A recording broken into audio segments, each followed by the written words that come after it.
Good morning, good afternoon, good evening, everyone. My name is Alidad Vakili. I'm an attorney with Foley and Lardner. We are a minute or so away from 9, so we're going to wait another minute or so to let more people log in and get settled before we start. So appreciate your patience for another minute or so.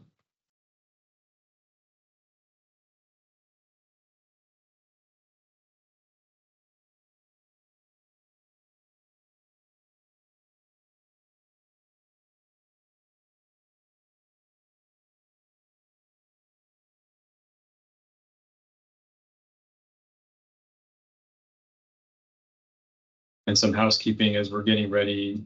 There will be a link for the recording and the slides, so you will get that. It'll go out probably a few days or so after the presentation. So if you miss any part of the presentation, don't worry, you'll get a link. You'll be able to go and watch pieces of it or all of it, or go back to it as you like. It'll take a couple of days after this presentation to get it ready, but we will send it out to everyone who registered. Okay, we are at the hour. I'll give it another 30 seconds or so. We've got a number of people that have joined, but in case there's a few more, we'll give them a few more seconds to join.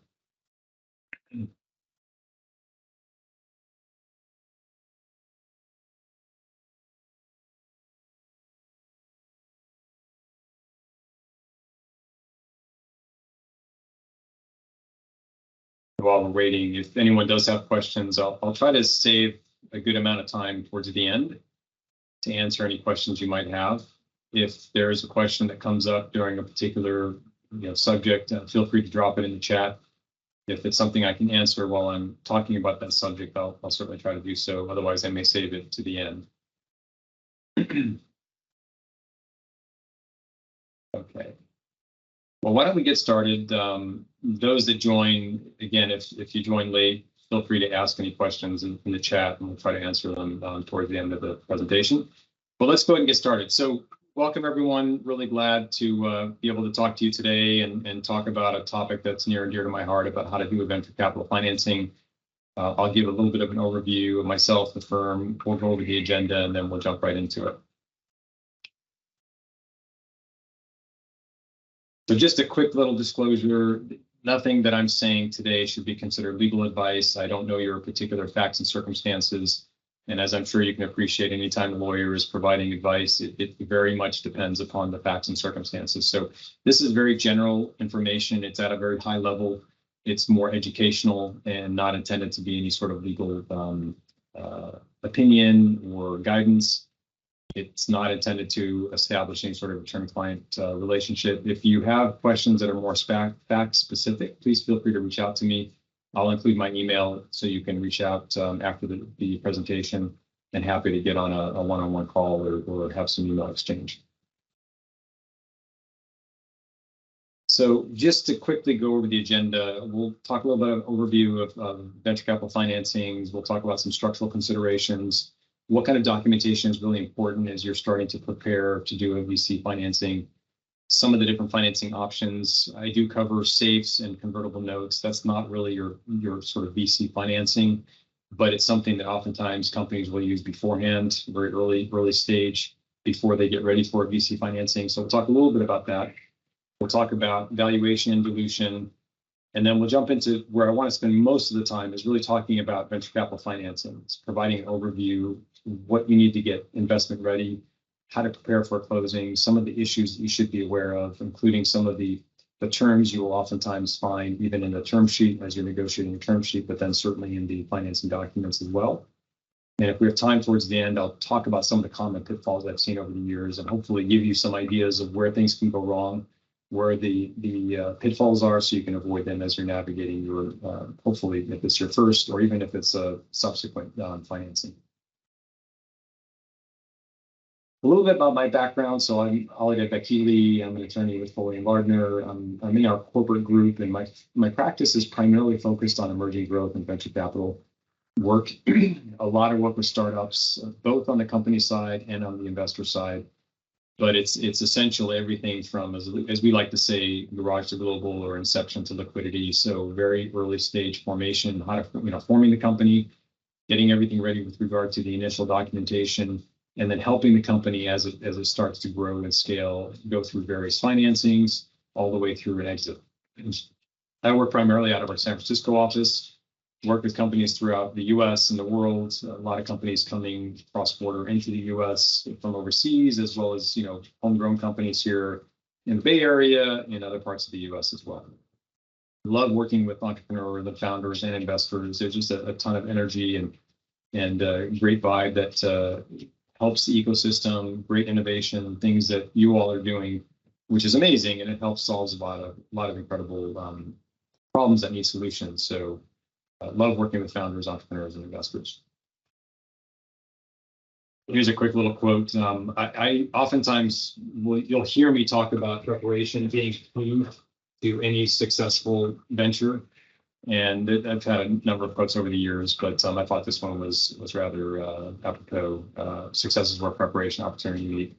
You can never be too prepared, in my view, and we'll give you some examples of that as we talk through the rest of the presentation. A little bit about Foley. So Foley and Lardner, it's an Am Law 50 law firm. We are a full service firm. We provide everything from corporate, IP, tax, litigation, government regulations, you name it, employment. So there really isn't anything we don't do. And it's really nice being in the startup space, working in the corporate side, because I can pull together a lot of specialists in a lot of different areas that we need. And oftentimes those do come up on financings, especially where there are a lot of reps and warranties about all sorts of certain issues that may come up on the regulatory side, compliance side, and we need to bring in specialists to provide that kind of support. So definitely very good in the area for startups. But yeah, we focus on a lot of different areas. We have 1,100 attorneys, 25 offices across the US and internationally, and been around for quite a long time. We have 4 main focus areas as far as industries, and then a lot of sectors. These are the main industries. I'm not going to spend too much time on this, but this will all be available. And let me pause here to take a moment and talk about, there is a section in our website which you might find particularly helpful and valuable. It's called Foley Ignite. We'll drop a link in the chat so you can access it. But you'll see a lot of good information. We publish a lot of material.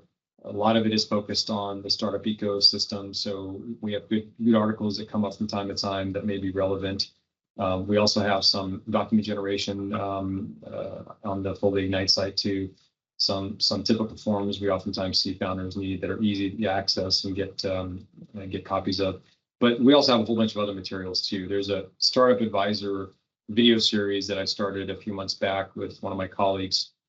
And so we have a discussion, and they're short, they're very short, a couple minutes, but it takes different topics and puts it into a short little video that's easy to watch, and that's all available there too. So there should be a link in the chat for that. Okay. So let's start off, and I'm not going to spend too much time on this, but as you start to prepare for VC financing, you may have already jumped through this hoop and be ready. But oftentimes I find founders haven't set up their company yet. So just very high level. Typically, investors want to see a C corporation, and they want that C corporation to be formed in Delaware. Delaware, because that's where investors like the company set up. The laws are well written, understood. There's good case law. It's a good balance. There's a court in Delaware, the Chancery Court, that hears disputes. Very experienced bench that will hear your dispute. And so for a lot of other reasons, Delaware is a preeminent state in the U.S. for where to set up your company, especially if you're going to go out and get outside third-party, i.e. VC financing. They're going to most likely insist you set up in Delaware.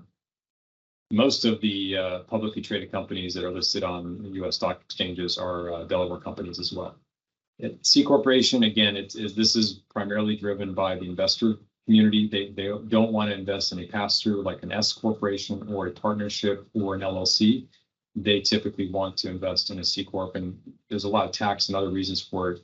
I'm not going to go into that here, other than that's their preferred type of entity. So if you're setting yourself up to do a VC financing, make it easy for the investors. Don't set something up that they don't like. You're just going to have to change it and go into that type of entity, and you're going to add more cost and time. So easy to do it right from the get-go.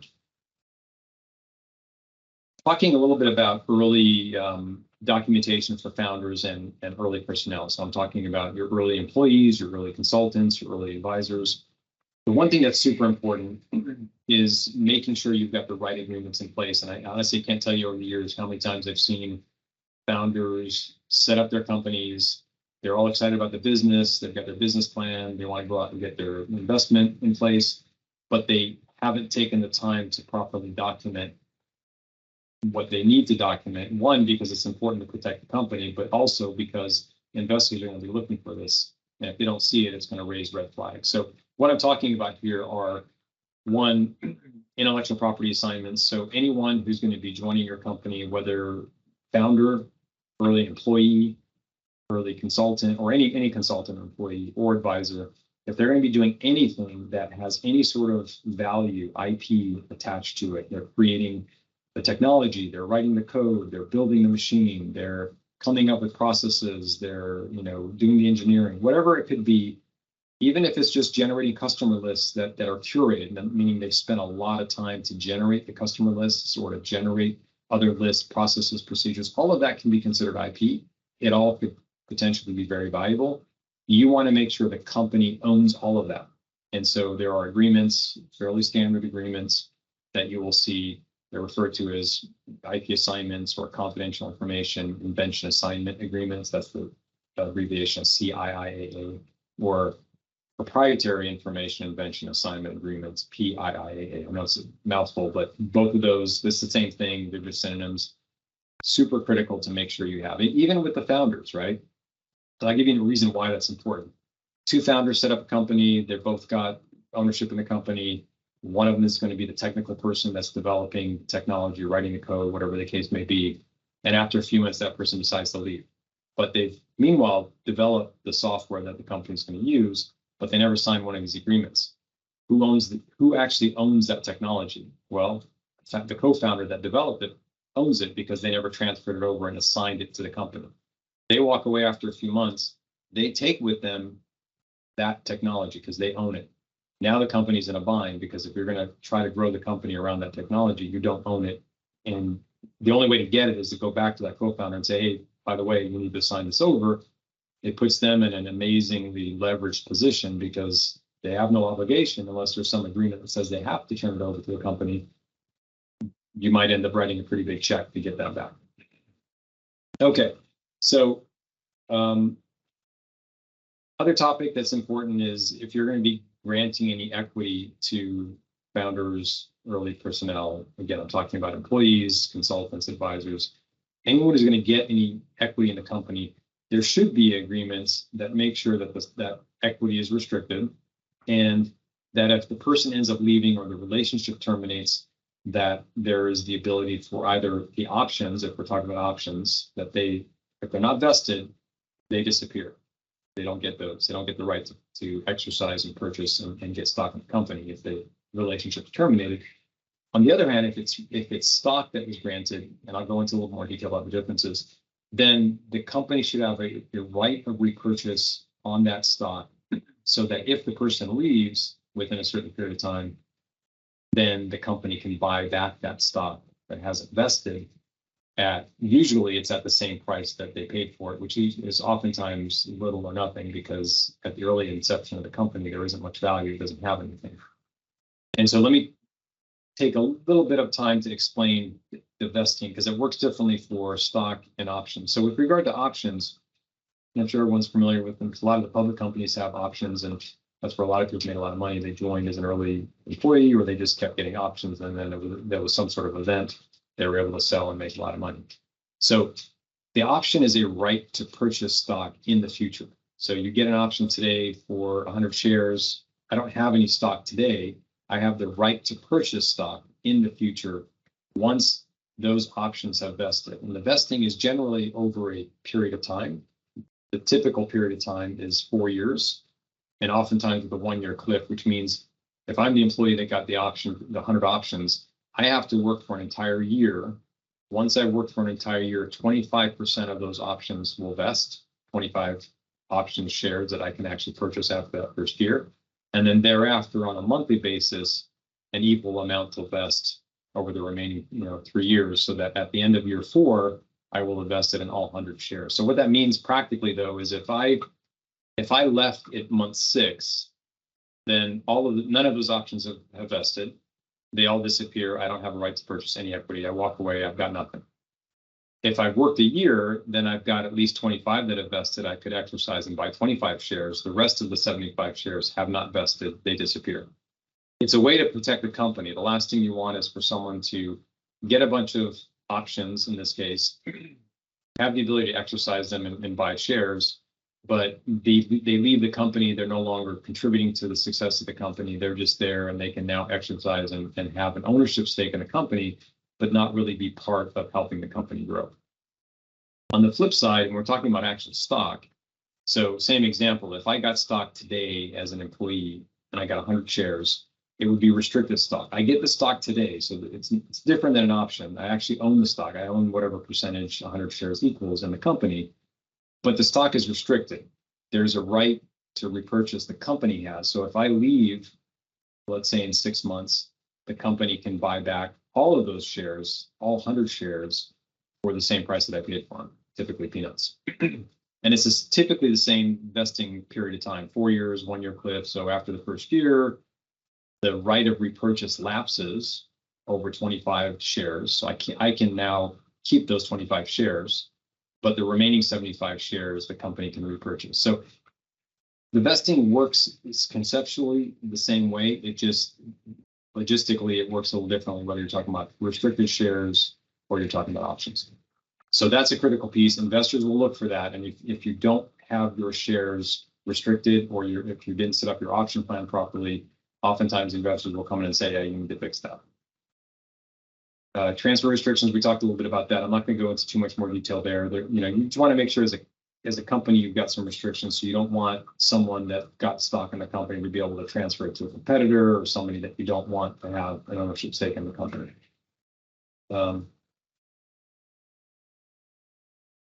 Quick question, equity-wise, if a co-founder leaves, are you saying their equity disappears? No, I'm not saying their equity disappears. So again, it depends on whether they got options or whether they got stock. Typically with founders, they're getting stock.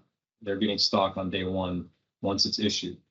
They still have the stock, but if their relationship terminates, if they leave, the company has the right to repurchase whatever number of shares it has the right to repurchase.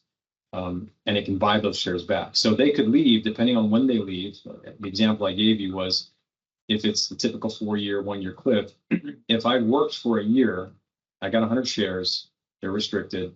Company's got a right to repurchase those 100 shares, but that right to repurchase lapses over time. So after the first year, the right to repurchase lapses as to 25% of the stock, i.e. 25 shares.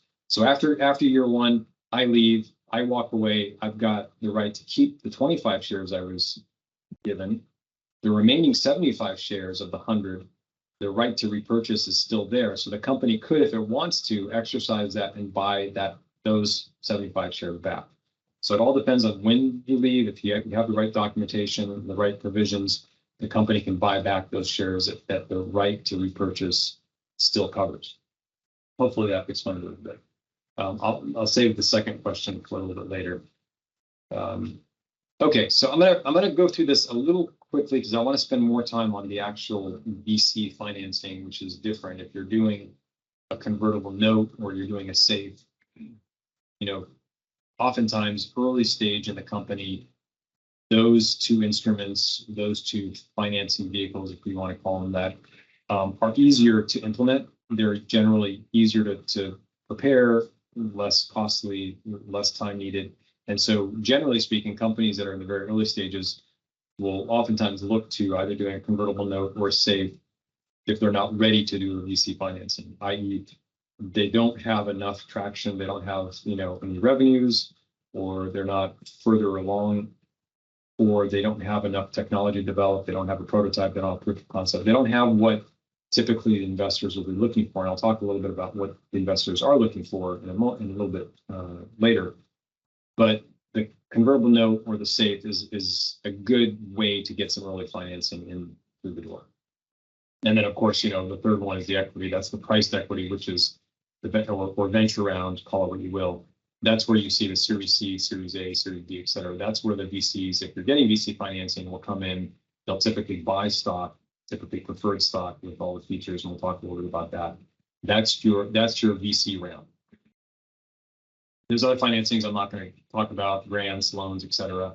Not really in the scope of this presentation, but those are available too. Generally not all that realistic or viable for very early stage companies. Okay, so convertible securities, by its term, it means it converts. It's a security that converts into another type of security.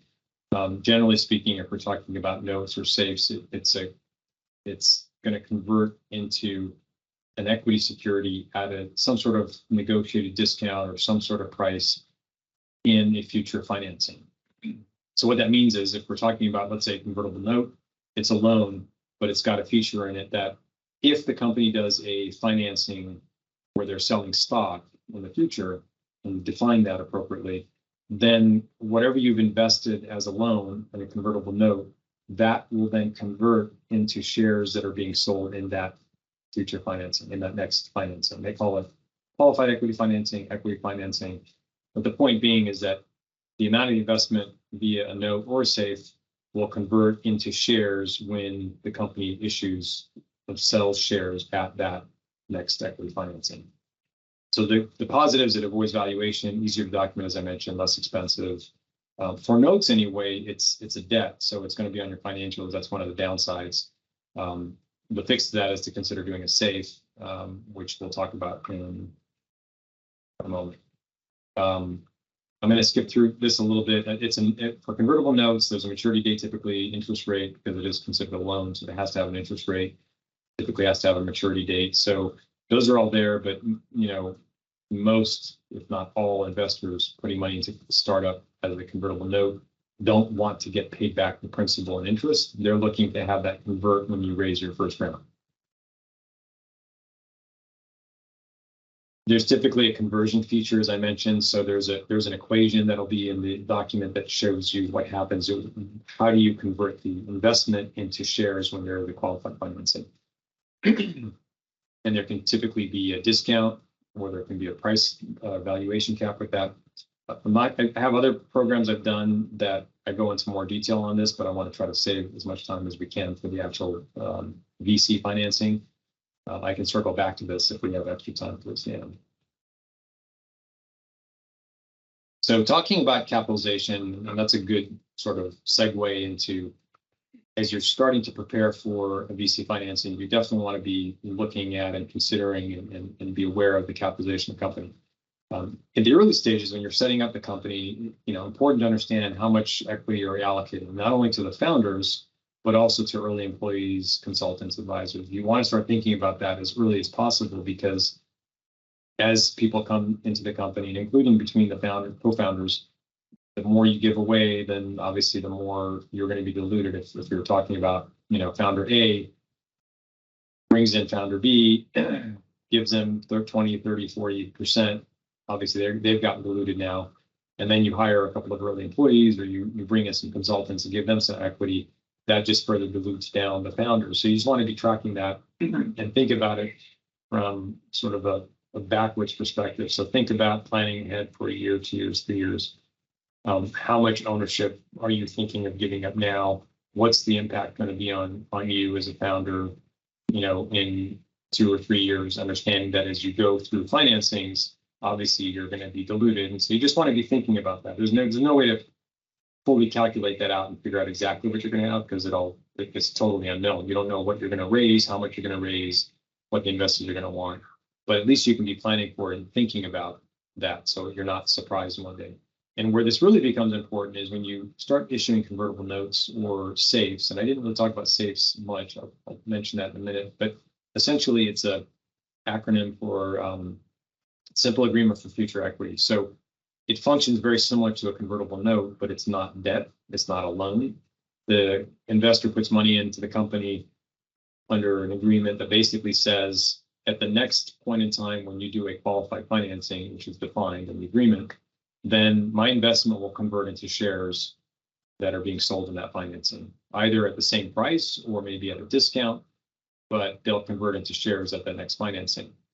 So What you need to be thinking about is if you've gone out and given a bunch of safes, you've given a bunch of convertible notes, you need to factor that into how that's going to dilute the founders when you then go and do your first equity financing. Because if those all convert, they're going to convert into shares, which means you're going to get diluted as the founder, but you're also going to get diluted from the investors in that priced equity round that are going to be investing and buying stocks. So you've got to factor both of those in. And I've seen situations where founders were eager to get money. They went out and raised a bunch of money using safes and convertible notes.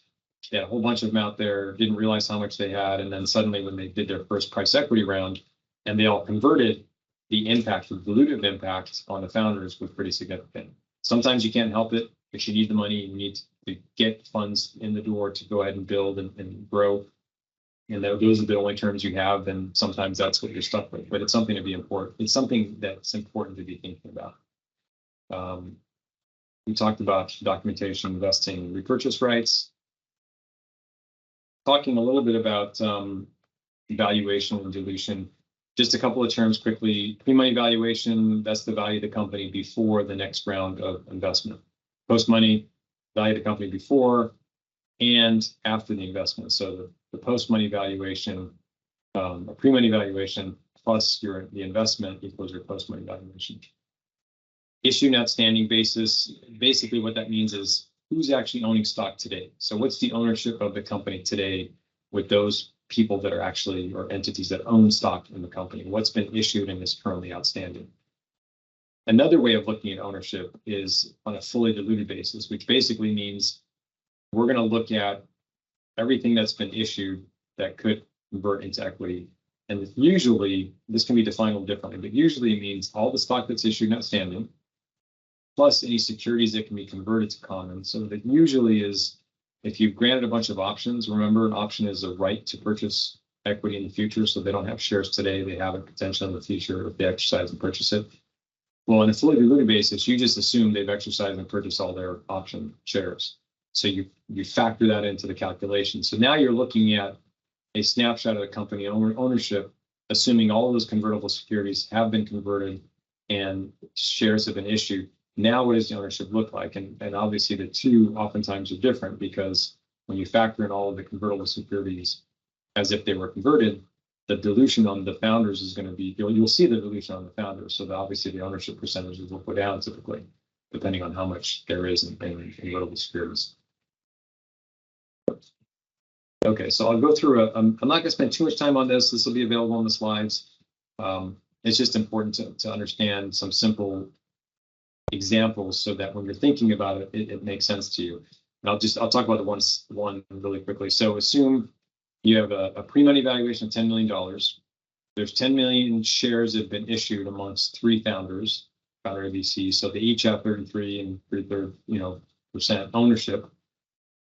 If there is a $3 million investment that's made, and the investment is priced at $1 a share, right? Which I show you the calculation there and how you figure out what the price per share is.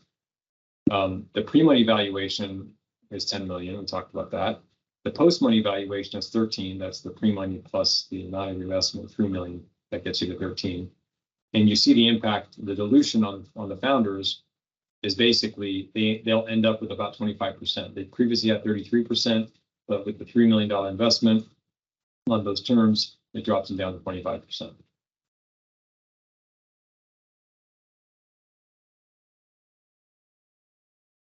Yeah, there's a typo. I'll fix that. It should be pre-money valuation plus the investment equals the post-money valuation. So thank you for pointing that out.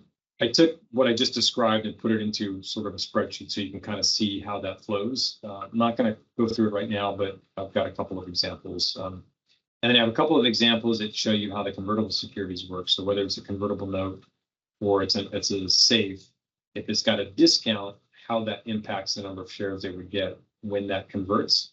And if it's got a valuation cap, how that impacts the number of shares they'll get when it converts into that next financing. Again, I'm going to try to save time. I can come back to this a little bit later, but I want to make sure we talk about the VC financing, the priced equity round, as opposed to these. But there's another spreadsheet I have up here that shows you the impact of a discount versus a valuation cap as well.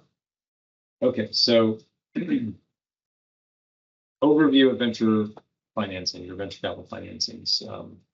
These are sort of highlighted or high level points, and we'll go into some of these. Number one is you've got to have a credible business plan. It sounds common sense, but I can't tell you how many times I've seen founders put together a business plan that just is missing the mark pretty significantly because it is not at all what an investor wants to look at. There's a whole bunch of examples out there. If you spend some time Googling, talk to friends that have gone through and gotten financing, look at their business plans or their slide decks, if you want to call it, you'll get a good example of what sort of things the investors are looking for. They're looking for very specific criteria, but ultimately they want to know that you understand the market, you understand that there is a market fit for your technology, your product. You got to understand who your customers are going to be. You got to be able to show them that your company will be profitable and how long it'll take to get to profitability. And the most important piece of that is you have to be able to demonstrate how they're going to get a return on their investment. Basically, by showing them, yeah, you're going to scale, you're going to grow with these projections, which need to be as accurate as you can make a projection. I know it's a guesstimate, but some people go crazy and say, yeah, the market's $1 billion and I'm going to be able to penetrate, 80% of the market in year 2. Maybe they could, but how realistic is that?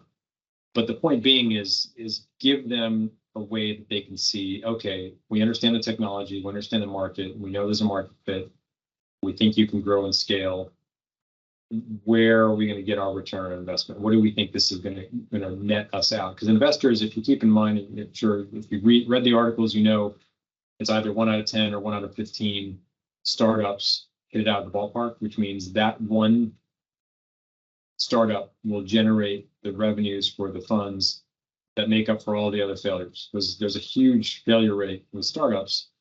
Hopefully not news to anyone who's a founder starting a business, but that's just the statistics. We go back decades. It's been pretty reliably demonstrated, a very high failure rate. So they're looking for how to make sure they get a return on investment. So definitely make sure you speak to that.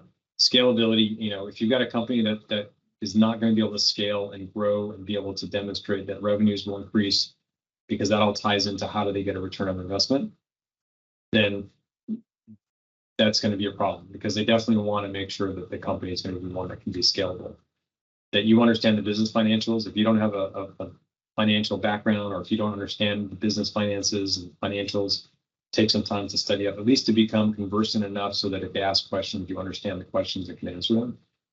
They oftentimes are looking for a team that they can believe in. So is there passion? Is there dedication? Is there a sense from the team that they're going to work hard, they're going to do everything they can to make this a successful venture, that they're excited about it? All common sense, but oftentimes people don't hit the mark there, and that can be a downturn or sour the relationship. Milestones are really important. Show the milestone. When are we going to hit milestone 1, milestone 2? What are those milestones? Getting to proof of concept, getting to prototype, getting to commercialization, getting to the first X number of customers, or the first amount of revenue that are coming in. And then perfect your pitch. You have a very, very short period of time to get their attention. And I always liken it to, if anyone has read or listened to any shows about screenplays, very, very hard to get a screenplay sold.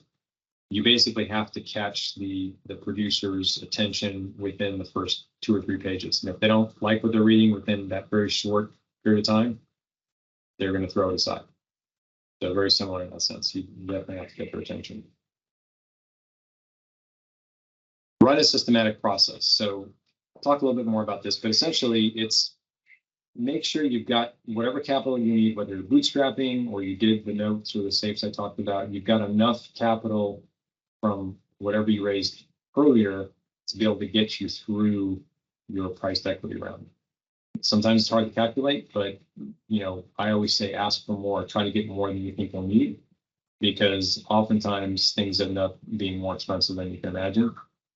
So have some cushion there. Connect with the right investors, take your time, really research and understand the investors you want to go after. It's not shooting a shotgun, it's really using a sniper rifle and looking at the right investor with the right background that's in your space, that understands the market, that understands the stage of your company.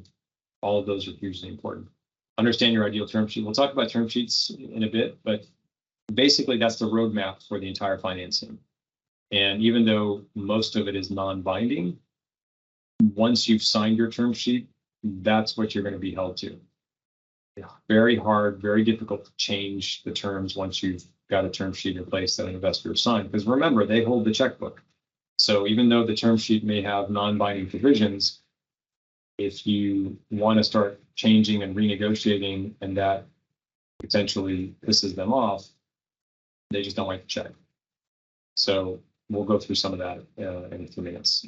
Make sure you prepare for thorough diligence. If you haven't been through that process before, you're going to be asked basically to turn over all the documents. They're going to be looking at them. They're looking to make sure that when they invest their money, there aren't any big red flags that can potentially jeopardize their investment. So, your documents in good order. Did you form the company properly? Are there any tax issues you haven't, paid or taken care of? Is there other liability out there that they haven't, they're not aware of or that, needs to be disclosed? And it can come up in a lot of different areas. One of them is, are you paying your employees properly? Do you have good documentation about your employees or consultants? If you're in a heavily regulated industry, are you complying with all those regulations? So if you're in the health tech, med tech space, or a healthcare, life sciences tech company, heavily regulated. If you're in fintech, heavily regulated. If you're in cannabis, heavily regulated. So make sure you understand those regulations. Make sure that you are in the place to be able to comply with them, because there will be those questions that are going to be asked. Those reps and warranties you'll be asked to give, saying, yeah, I'm complying with all this stuff. Data privacy, data security is another one that's really important too. Have good corporate hygiene. And what I mean by that is kind of like what I just mentioned, is make sure your documents are well drafted, that you've got signed documents, dated documents, that they address the issues they need to address, you've saved them properly. It's all there. There's nothing that's missing, improperly done, etc. And if you haven't done things properly, then just be prepared. There'll probably be some cleanup items. Okay, so the term sheet, as I mentioned, is sort of the roadmap for the whole transaction when you're doing a VC financing. So I always tell clients and people I talk to is get as prepared as you possibly can before you even sit down to negotiate your term sheet. Because, imagine you want to balance out the negotiation, right? The investors, if it's a seasoned investor, they've probably done hundreds and hundreds and hundreds of term sheets. So they know the terms, they understand it inside out. If you haven't done a whole bunch of these, if you're not a serial entrepreneur that's had a whole bunch of companies, then you're already at a disadvantage unless you either have a good attorney that does this kind of work that can guide you through the process, or can you spend the time to do your homework and read up on this. Understand what dividends are, understand what liquidation preferences are, voting rights, protective provisions, because those are all typically going to be spelled out in the term sheet. And if you don't understand them and understand what's market and where the benefits are to having it one way versus another way, then you potentially could leave a bunch of money on the table or end up signing a term sheet that has some provisions that are not very favorable for you that you potentially could have gotten changed or negotiated differently had you been more aware or had you had your attorney with you at the term sheet stage to guide you. Some of the other things you'll see in a term sheet typically are conversion, anti-dilution, vesting for founders. So this comes back to what I talked about earlier. If your agreements don't have the proper vesting in them, even the founders agreements, and the investors looking at those, oftentimes they will say, okay, I understand it's been 4 years, founders, and you're fully vested now, but I'm not going to put my money in unless I know you're incentivized to stay with the company and make it successful. So we're going to revest some or all of your shares. And that may be a hard pill to swallow since you've already put in your time. But if you're dedicated to the success of the company and the investors want to make sure you're going to stick around, you may have to revest on your shares. What kind of documentation is going to be used? I'll talk about that in a moment. The attorney's fees, oftentimes the company will pay up to a certain amount of the attorney's fees for the investors' counsel. That's pretty typical. I know it sounds unfair because you're paying your own attorney and now you're going to have to pay the investor's attorney, but that's what they require. So no shop or confidentiality provisions. These are the two provisions that are usually the only provisions that are binding in a term sheet. Not always, but usually. And on the investor side, they typically want the no shop or exclusivity, as it's also called, because they don't want you shopping around. You know, if they're interested and they want to do a deal with you, they don't want you to take their terms and go shop around and try to get a better deal. It doesn't mean you can't have other investors invest with them if they're the lead investor. It just means you can't go and use another term sheet and start negotiating back and forth. And, you know, they've signed a term sheet with you, and then you go and shop it around, and then you do a different deal and go back and say, yeah, I'm not really interested in doing this deal. I got a better offer. Well, you signed the term sheet with investor one. If it has a no shop provision, you can't do that. Confidentiality, obviously good for the company. So if you're going to be disclosing stuff because they're going to be doing diligence, oftentimes even before they sign the term sheet, there'll be some diligence they're going to do. You want to make sure whatever you disclose is also covered under that confidentiality. And then, you know, other things, whether they're going to get a board seat or observer rights, something to be aware of as well. So I mentioned the term sheet's a roadmap for the transaction. The next piece will be the diligence process. We'll go into a little bit more detail on that in a minute or two. The documentation, there, 95+% of all VC financings are done using a set of model forms that were created by the National Venture Capital Association. The link is up here. You can go check them out. They have been vetted over the years. They've been drafted with input from the investment community, by legal community, by, you know, founders, entrepreneurs, and companies. So it has a lot of inputs, and it's been vetted over time. They're very well drafted. They are considered the market as far as some of the terms that are in there.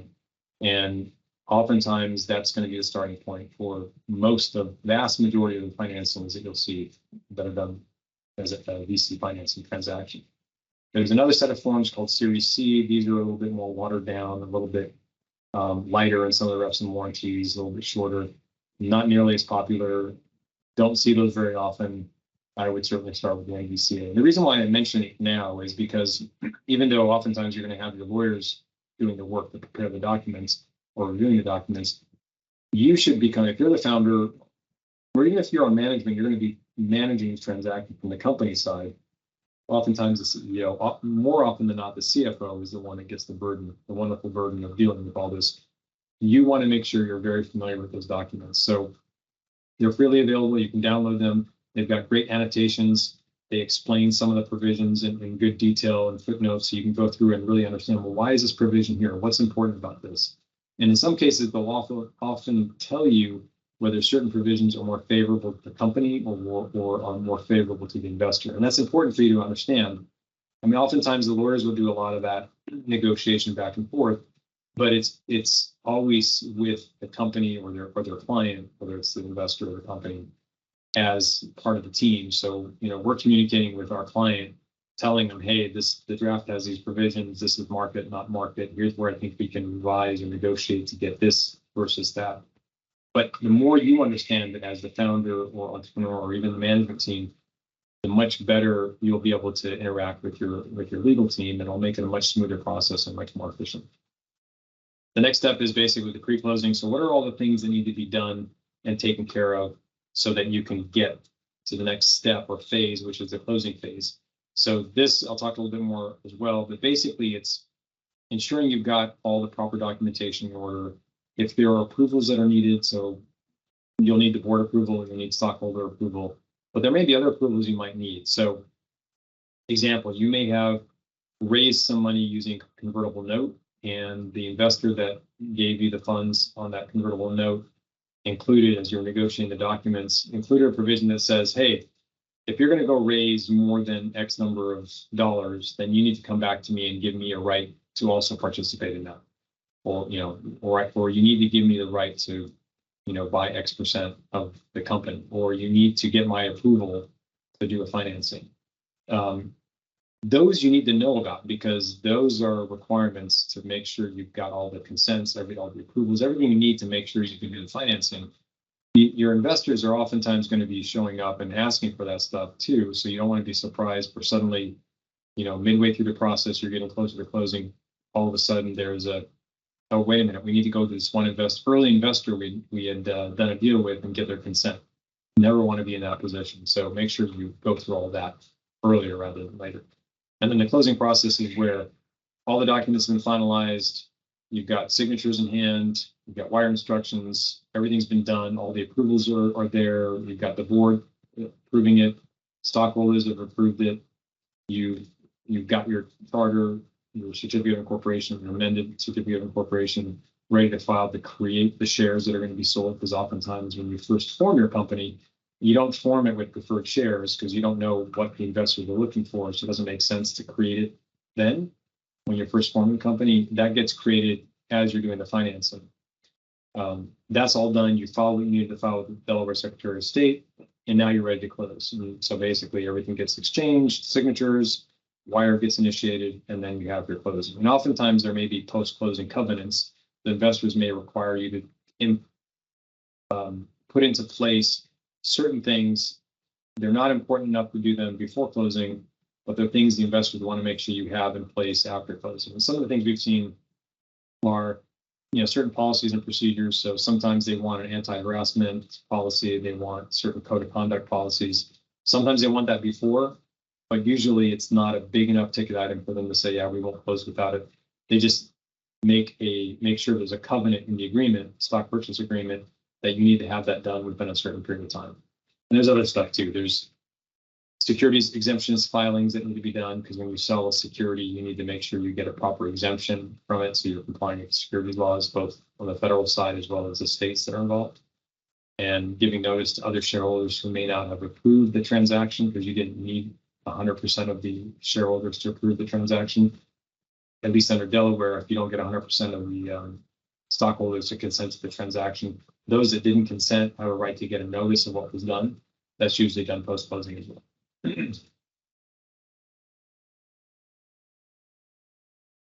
So here's again, overview of the financings, what kind of documentation is typically included. So I mentioned the NVCA forms. The NVCA forms fall into sort of five different types of agreements or documents. The first one is a certificate of incorporation. It's really a amended and restated certificate, because you've already formed your company. Now you're amending and restating to build in the new shares you're issuing to the VCs and the other investors. That's the certificate of incorporation. The stock purchase agreement is the agreement that is sort of the main governing agreement. That's the agreement that provides all the terms for the actual sale of the securities, sale of the preferred stock to the investors. Super critical, that's the agreement that provides for the terms, provides for the price. It also has a very long section, the representations and warranties.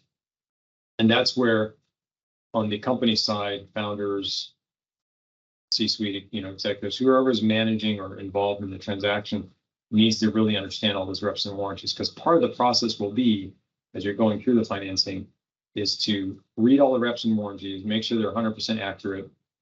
And then if there's anything that's not accurate, you need to disclose that. Oftentimes the way that's done is you disclose it on what's called a disclosure schedule. So basically you have the agreement you're reading, your reps and warranties, you have a disclosure schedule you start reading that says, okay, with regard to, let's say the rep talks about you are validly formed in Delaware and every other state where you do business. And let's say your business is based in California, but you haven't taken the time to actually qualify and register your Delaware Corp in California. That's a disclosure item, because the representation says you've done all that and you're in compliance and you're properly qualified in every state that you're required to be qualified in, but you're not, because you haven't. So on the disclosure schedule, you would include a note to say that, the company has not yet qualified in California. And then of course, if it's something that can be done, you need to correct it. So oftentimes then there's a sort of a scramble to make sure you get that stuff done so that it's not going to be a problem. Sometimes investors will close without that. That's a relatively minor, less critical issue. But all of that stuff goes on your disclosure schedule. The investors are going to look at that and they may have questions. They may want to dig into stuff a little bit more. Another example of where that shows up is there'll be a no litigation rep that basically says there's no litigation against the company or any litigation that could potentially impact the financing. If you've got let's say an employee who was terminated a month ago, filed a lawsuit or filed a claim with the Labor Commission saying they weren't paid properly, that's something you're gonna have to disclose, because you can't make that rep to say we have no litigation if you know that someone has actually filed a lawsuit. So that gets disclosed. You write a very short narrative description of it. You need to work with your attorneys, because some of this stuff you need to be very careful with how you disclose it. If there's active litigation, anything you disclose on a document like that is discoverable. So you want to make sure you're talking to your attorneys. But that's the sort of stuff, and there's a whole bunch of other examples where you need to very carefully go through the reps and warranties and make sure you prepare your disclosure schedule. And that's usually something done hand in hand with your lawyer to make sure that you're getting the right information, you're disclosing what needs to be disclosed, and you're disclosing it in the proper format. The next agreement is the investor rights agreement. There's a bunch of rights that the investors want to have as part of that agreement. Another agreement called the right of first refusal and post-sale agreement. Again, there's a bunch of rights that oftentimes investors are going to want to see. A right of first refusal. So if the company goes and issues, if you're going to issue new securities, there'll be a provision in these agreements that talk about whether the investor is going to have a right to participate. If the key holders, which is a term that really refers to some of the important folks, oftentimes the founders, could be some of the very early sort of C-suite folks. But if they want to sell their shares in a company, that's a big concern for the investors, right? Because if they're the key people in the company, anytime a key person wants to sell their shares in the company, it could be a fairly significant percentage. They want to make sure they've got some protections. And so maybe it could be a right to purchase those shares. They have to be offered to the company first. And then if the company doesn't decide not to purchase them, then the investors can purchase them. So those are some of the other types of rights you might find in those agreements. And then the last of those, of the five set of documents, is the voting agreement. And that's oftentimes where you'll see how voting is going to be handled. There'll be certain provisions that are baked into the certificate of incorporation, but the voting agreement sometimes goes into a little more detail about who's going to get a board seat, how is that going to work, who designates the board member for a particular investor, things of that nature. Ancillary documents, those are all the other documents you need to have in place in order for the financing to be done properly. I mentioned earlier, you need the board consent. The board has to approve of financing. The stockholders have to also approve. And there may be other consents, as I mentioned. If you've had an earlier investor that had negotiated some provision that says you need their consent, or you need to first offer a certain amount to them, or you need to give them notice, those could all be provisions that you need to make sure you're aware of, so you can go and get those consents. The other one I didn't mention, but is important as well, it doesn't come up very often for early stage companies, because oftentimes they don't have the ability to get a loan. But if the company has a loan, oftentimes lenders, your typical institutional lender like a bank, their agreement is going to have a whole bunch of covenants, affirmative covenants, negative covenants, but things that they're going to want. And they certainly want to, in some cases, know if you're going to be doing the financing, and you may have to get their consent. So that's another example of where you want to know about that early on. Dealing with banks and getting consents can take a long time, so you need to start that process very early, because in some cases it can take weeks and weeks to get their consent. And you don't want that to be something that's holding up your deal. Everything else is done, and you're waiting for the bank to get back to provide its consent. Side letters, that could be the agreement I was referring to with an earlier investor. In a VC financing, oftentimes the investors, if they're VC investors, institutional investors, they may require a side letter, sometimes called a management rights letter, sometimes it's different, but they may need to have certain provisions in there, or want certain provisions that they don't want to have put into the stock purchase agreement or one of the other agreements, but they want to have that specifically for them as the investor with the company. So I'll give you an example. So in some cases, they may want to have a very special right to purchase a certain percentage of the next financing. So not a pro rata right where they can keep their same percentage, but let's say they're a big lead investor, they're committed to this, they want to make sure they've got a certain, in addition to a certain percentage, but they can also take a much larger percentage in the next financing round. So they may say, hey, look, we want a side letter that says we have the right to purchase up to 40% of your next financing. So up 40% of the entire next round, they would have the right to purchase. So you're doing your next round, you got to go to them and say, hey, you've got this right, you can buy up to 40%. The other investors in that next round may not like that. So in some cases, you may go back and either get their consent of the prior investor to take a lesser amount, or maybe to waive that so they don't exercise it to get their 40%. But the import here is that you may need to go back to certain parties to get either provide notice or get their consent. And you never want to be in a position where you're stuck because you can't get the finance closed. If you're talking about side letters for that particular financing, that's just part of the process. We'll negotiate those, have your attorneys involved. Some of the asks I've seen are pretty outrageous and not market. Some of them are very typical, nothing you really want to be fighting about. But that's where an attorney that understands the space and understands what's market can kind of help and guide you. It can be really invaluable.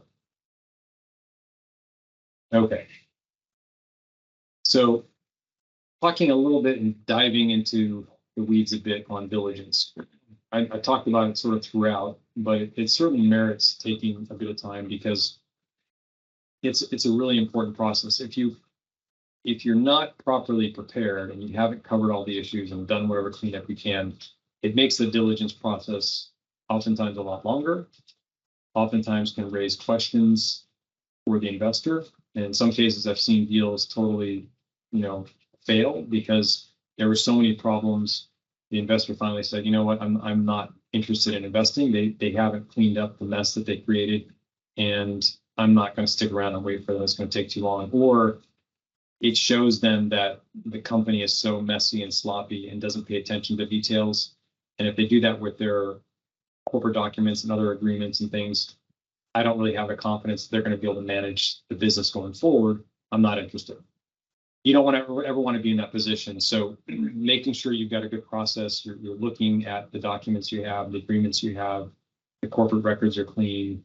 You have a cap table that's properly, documented. You can back up everything that's on your cap table. Making sure you've reviewed the reps and warranties from the stock purchase agreement. Download the model forms now, so you understand what's going to be asked of you, so you're not surprised and then you're scrambling. I've seen that happen quite a few times. Start your disclosure process early on. Know your agreements. So if you've got a whole bunch of agreements, it's helpful to go through them. I mean, on the legal side, oftentimes we do that, but there's a benefit to having the company also be fully aware of the agreements that they've signed, because typically the founders will know the company better than anyone else, and they may remember things. Oh yeah, we signed this agreement 3 years ago. Yeah, it wasn't in our data room, but I negotiated it, so here it is, and here are the terms.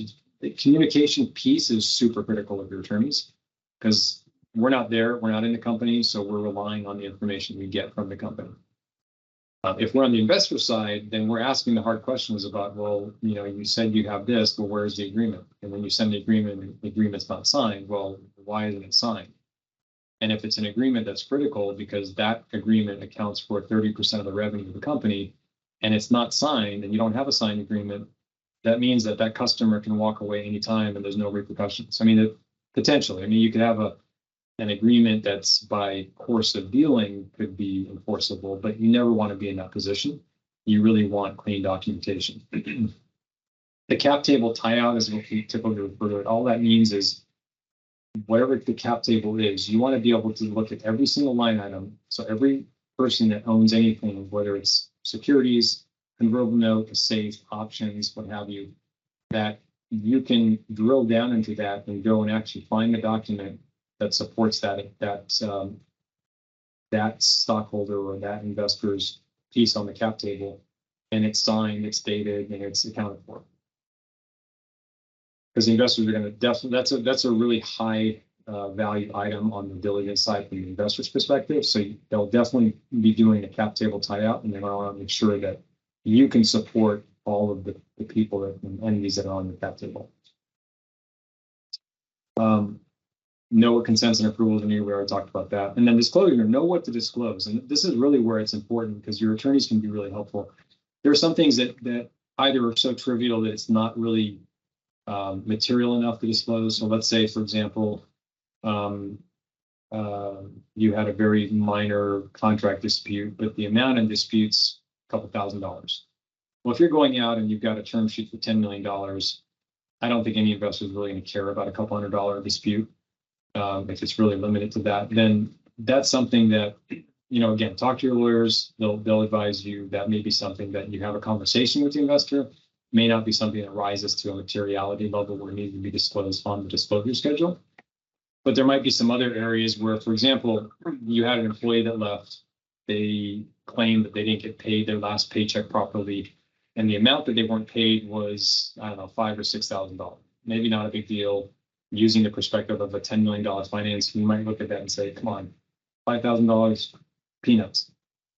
But the important thing there is that may be only one potential claim that employee might have. If they're disgruntled and they left, and they can create a whole bunch of other claims, and as long as they've got some sort of basis to file an action, it may not be just the $5,000 or $6,000. They may file a lawsuit saying, yeah, and I was harassed, and you guys terminated me because I complained you weren't doing something properly. Now you're talking about a potentially much larger litigation, and just the defense of that alone could be several hundreds of thousands of dollars.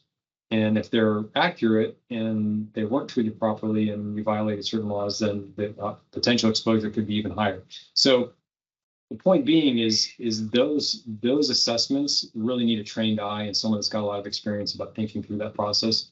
That's where you team up with your lawyer to make sure you give them all the information, and then your lawyers will make sure they understand what needs to, and advise you on what needs to be disclosed and what doesn't need to be disclosed. Okay.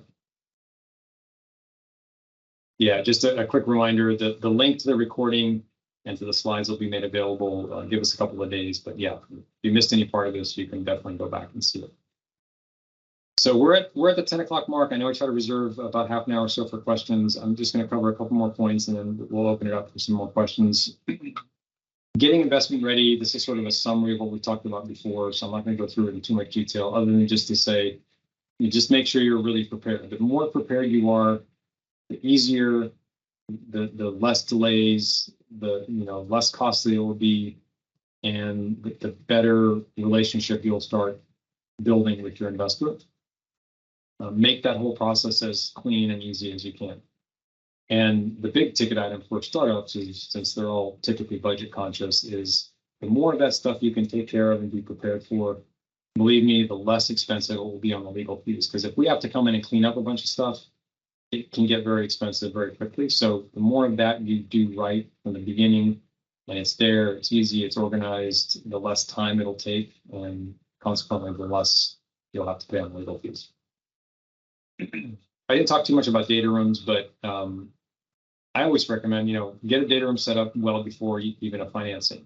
I mean, make sure you obviously do your research and get a good data room that's got good reputation, it uses the proper protections for data security and privacy, but organizing it early on is going to be super helpful. Come up with a naming convention, so you name your documents in a way that it's easy to understand what it is. There are ways to do that. Happy to talk to people, offline about that, but to make it as easy as possible. So even when your internal team is looking for stuff, it's easy to find. It'll also be easy for the investors and your lawyers to find. All the way around, it makes it a much better experience. I think everything else I've kind of covered. So let me talk about. Always be closing, again, doing homework, getting prepared. I know I keep repeating myself over and over, but I can't tell you how many times this doesn't happen, and then the client's unhappy with the bill because they didn't realize there was all this mess to clean up, and they wanted us to clean it up, and it took a lot more time. So just understand that this all plays into the whole overall financing process. So some common pitfalls, and then I'll take any questions that people have. There's a few I'll go through. So not setting up the entity properly. If you don't set it up as Delaware C Corp and you get an investor, they may say, great, love the company, want to invest, but you first need to convert to a Delaware Corp. So it can be done, but oftentimes some delays, more cost. Try to avoid that if you can. Not having proper documentation can create major issues. I think I gave you a couple of examples. The founder walking away, developing technology, but no agreement to assign to the company. Not having the proper vesting. I've seen this come up a number of times where there was no vesting, there was no repurchase right for the founder shares. Founder left after, one of the founders left after a few months with 30% of the company, and the company had no recourse, no way to get back that 30%. So now you've got some guy or lady that basically has left the company, not participating. but they have 30% of the company, which is huge. Investors don't like that. Undocumented stakes, you've told someone they've got a percentage in the company or they've got a certain number of shares, you never documented it properly, you forgot about it, and then there was a financing and that person suddenly showed up and said, oh, I heard you're raising 10 million bucks. Great, you gave me 5% of the company, remember? Now you got to deal with that. That becomes a big problem. Not complying with securities laws, not following your exemptions, not managing the cap table. Side letters that you forgot about that have, for example, as I mentioned, a particular early investor's got a right to purchase a higher amount of the next round than is normal, or that you can't do another round until you get their permission or their sign off. Very unlikely, but I've seen it.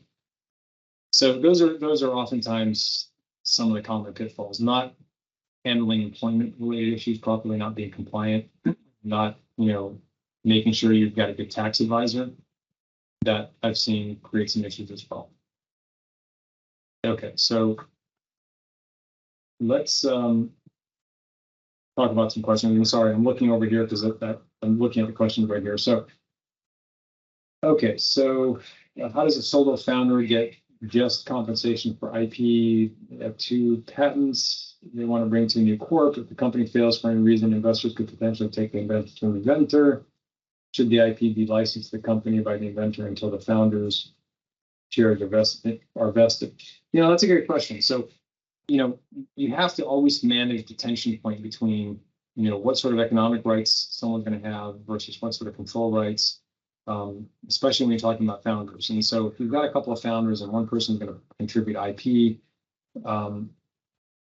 generally speaking, if you want to, at some point, go out and raise financing, the investors are going to want the IP to be owned by the company. They're not going to like the fact that, I'm going to put in 10 million bucks and wait, you're telling me you don't own the IP that is worth and driving the business? No, that doesn't work for me. If one of the founders has it, they're going to say, great, founder, you assign the IP to the company because I'm not going to invest in a company that doesn't have anything. It's got to have value. But I see the point, and the question is, well, how does one of the co-founders protect themselves if they've developed it and they've got the patents and now they're contributing to the company and they're only getting 50%? How do they protect themselves if the company doesn't work or whatever reason the other co-founder doesn't work out, et cetera? You could do a license to the company initially at some point, then it's going to have to be transferred. Ownership will need to be transferred in order for investors to come into it. So you'd have to make sure you plan that properly.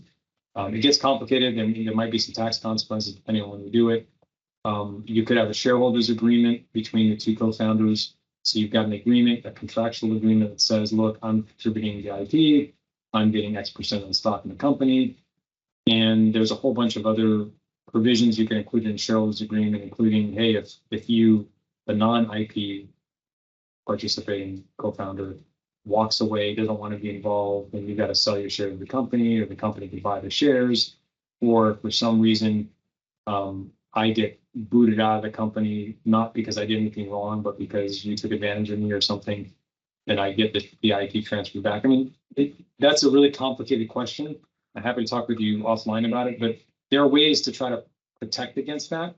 But bottom line is, licensing is a good idea, but ultimately for investors, it's not going to work.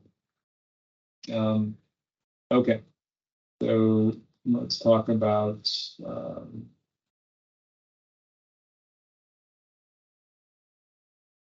the vesting. Someone had a very, very specific vesting and dilution issue. I'll reach out to me privately if you don't mind, and we can talk about that.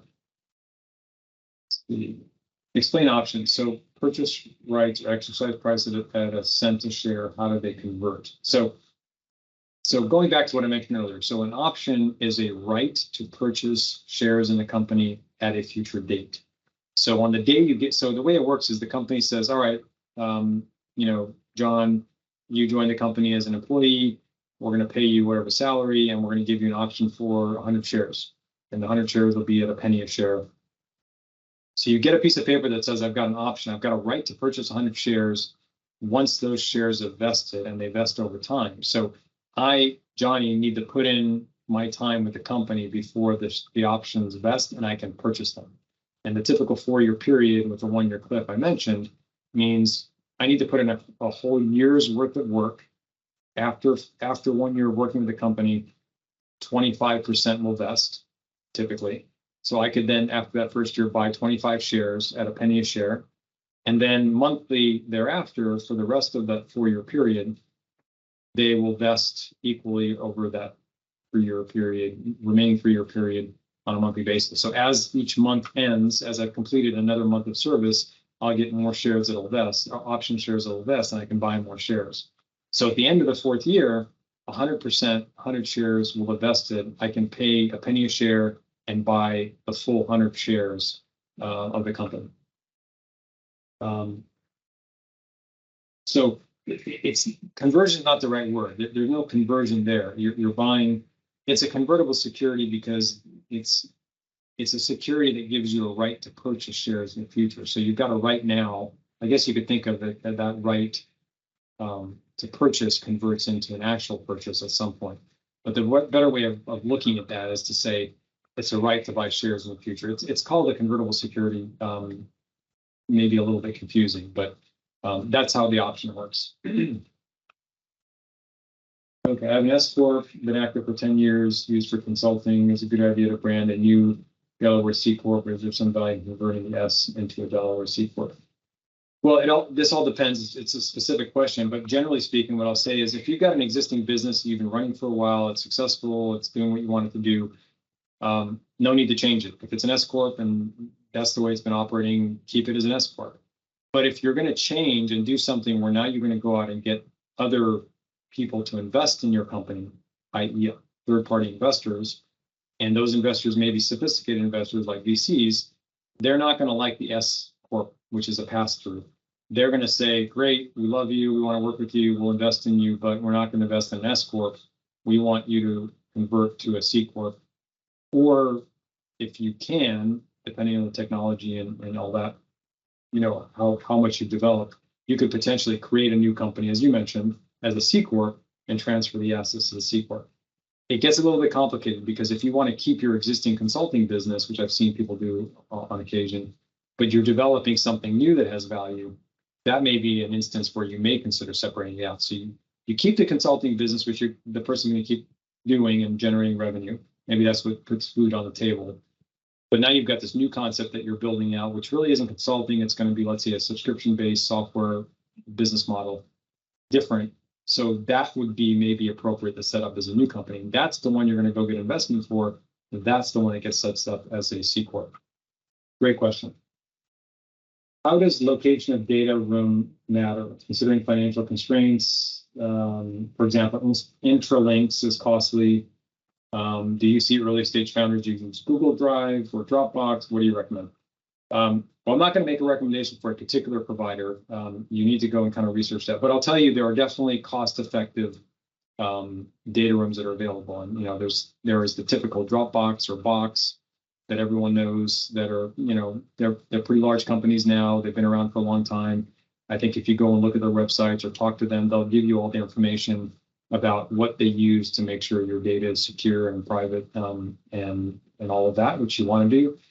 The more sophisticated data rooms are very expensive. In some cases, they can be thousands of dollars a month. You don't want to spend that kind of money, at least not at this stage. When you get to a much more mature stage, yeah, you may want to do that for a particular financing or a particular transaction, but only when you're generating enough to make it worthwhile to pay for that. Because they can get very expensive very quickly. But I've certainly seen companies use Box. I've seen companies use Dropbox. You know, the one thing that some law firms do, we do that for our clients. When we have a new client, we oftentimes will set up a data room. We manage it, we host it. We don't charge anything extra for that. But we use a program and a technology that we can create a data room.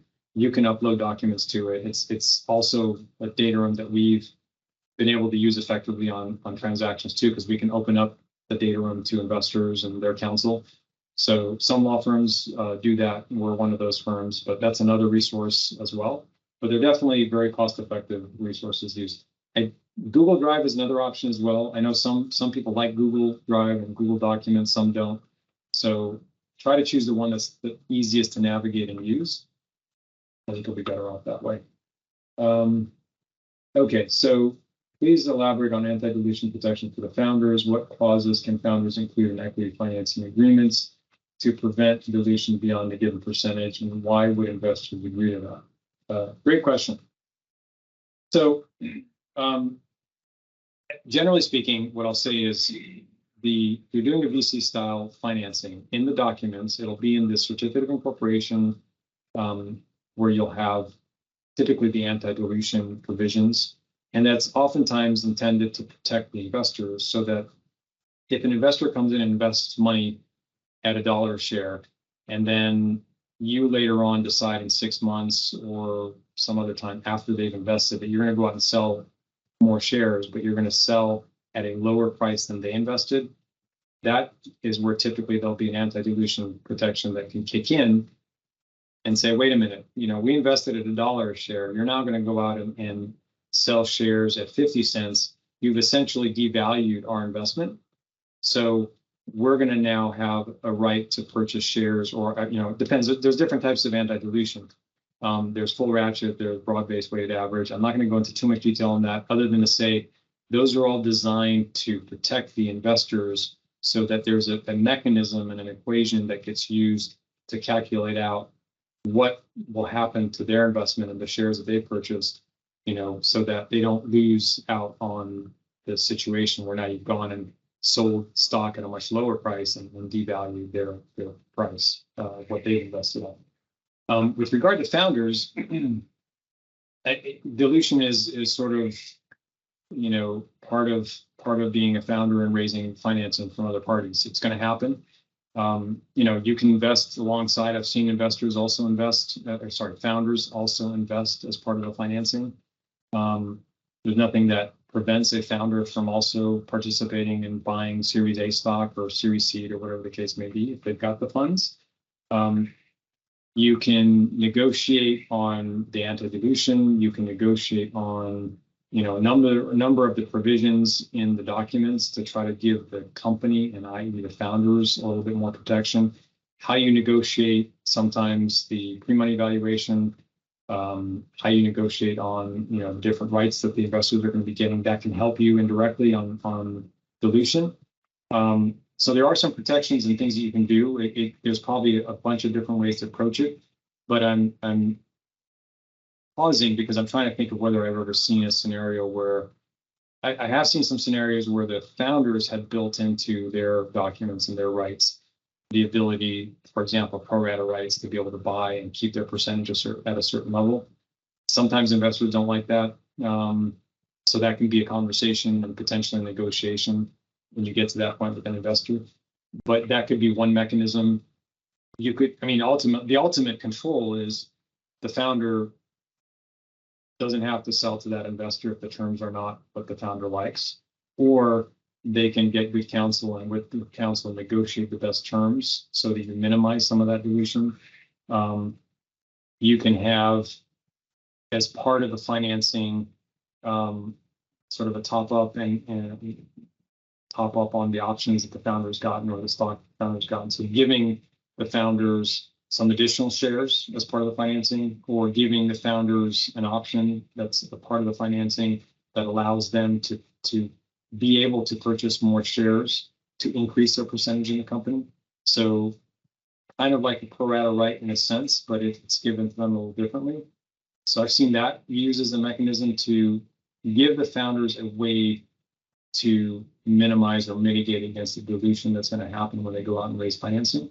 There's probably a number of others I'm not thinking of at the moment, but those are some of the different ways I've seen founders try to protect their ownership interest in the company, or at least to minimize or mitigate the dilution that they will suffer as they go out and raise financing. The last part of that question was, would investors agree to that? It depends on what mechanism you use. So, for example, I've certainly seen scenarios where you do a financing, founders want to get some additional options to buy more stock in the company, or they're going to get some additional shares issued to them as part of financing. I've seen that, and I've seen investors be okay with that. It depends on the percentage and the amount, but I've certainly seen that as something investors have agreed to, depending on the specific facts. But yes, that's one thing I've seen investors agreeing to. One person said, yeah, just reach out to me with my email's there on the screen. Feel free to drop me an email if need be. We can set up a call, talk about anything specific. Next question, how to protect the founder's patent rights and secure investment. So if I understand the question, if you're a founder and you've got patent rights, you invented something. So if you've invented it and you own the patent, as I mentioned earlier, if you want to get investment from an investor, they're typically going to want the patent to be transferred over to the company. So the company they're investing in owns the patent. So again, and I think I answered part of that in an earlier question about how does a founder protect themselves if the company doesn't work out? That can be put into an agreement so that if the company dissolves or if the company doesn't raise financing, or if there's a dispute with the co-founders or what have you, that they have the right to get that patent back. That's going to have to be negotiated and agreed upon if there's more than one founder. If there's just one founder and the company doesn't succeed and you're going to wind up and liquidate the company, you got to make sure you pay all your liabilities. But assuming there aren't a lot of liabilities there, the rest of everything that's left, including the patents, you could distribute back to yourself once you wind up the company. That's a complicated process. You need an attorney to handle that piece of it, but that's one way you could get it back if things don't work out for the company. But I think the short answer is to raise the financing, investors are going to want what's valuable for the company to be owned by the company. Do angel or seed investors typically also use the NVCA forms? Yes, I've certainly seen them use the NVCA forms. The one caveat will be it depends on the sophistication of the angel, the seed investor. You've heard the term, I'm sure, family and friends. So if you form a company and you've got a great friend you've known since childhood that's got a ton of money and they want to invest, you may not use the NVCA forms. Those forms, it requires a lot of work. It's going to involve more expense. They may want to use a convertible note. They may want to use a safe investment. And, that could be in a situation where you may also use the Series C forms if they really want to buy stock. Or it could be, every law firm has their own proprietary forms too, typically.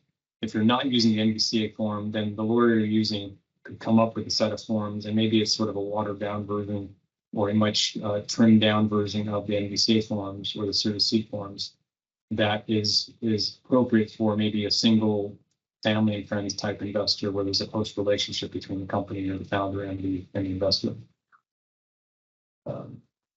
But yeah, I've certainly seen angel investors and seed investors use NVCA forms. And the reason why that is because they are so well known and they're used so pervasively throughout the financings that occur, is there's comfort because the investors know the forms. Typically, a lot of the founders that have done multiple companies and have used them know them. So there's comfort built into them. They're well vetted, so they've been reviewed by multiple credible law firms, by multiple very well-heeled, very sophisticated investors and VC firms. So there's comfort in knowing that the forms you're using are really well drafted and represent market terms. So that may be another reason why an angel investor or seed investor, especially if they're more sophisticated, may want to use the NVCA forms. Okay.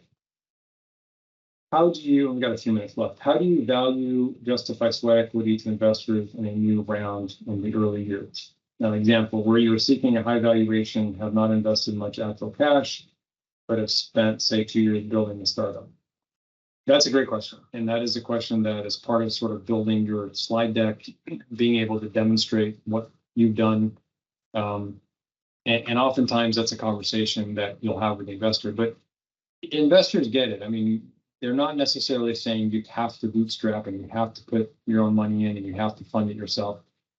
I will say, though, investors like that because it means you've got skin in the game. So you've got money to lose as well.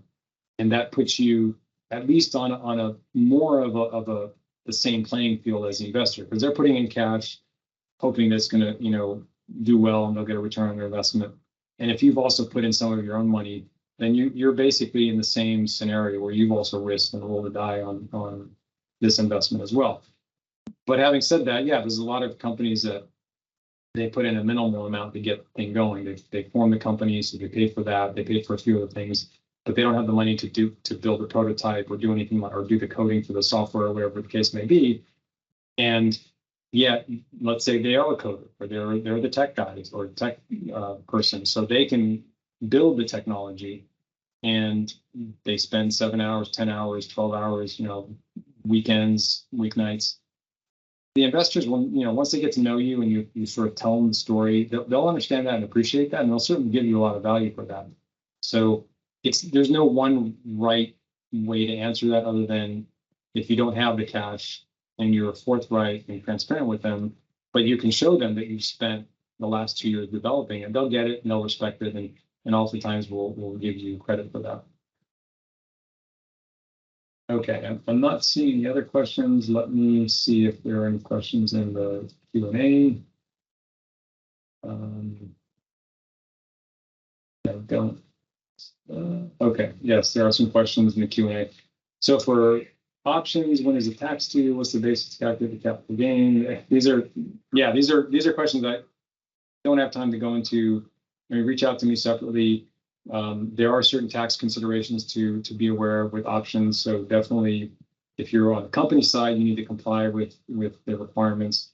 There are different types of options. There's ISOs and non-qualified stock options. The tax treatment is different.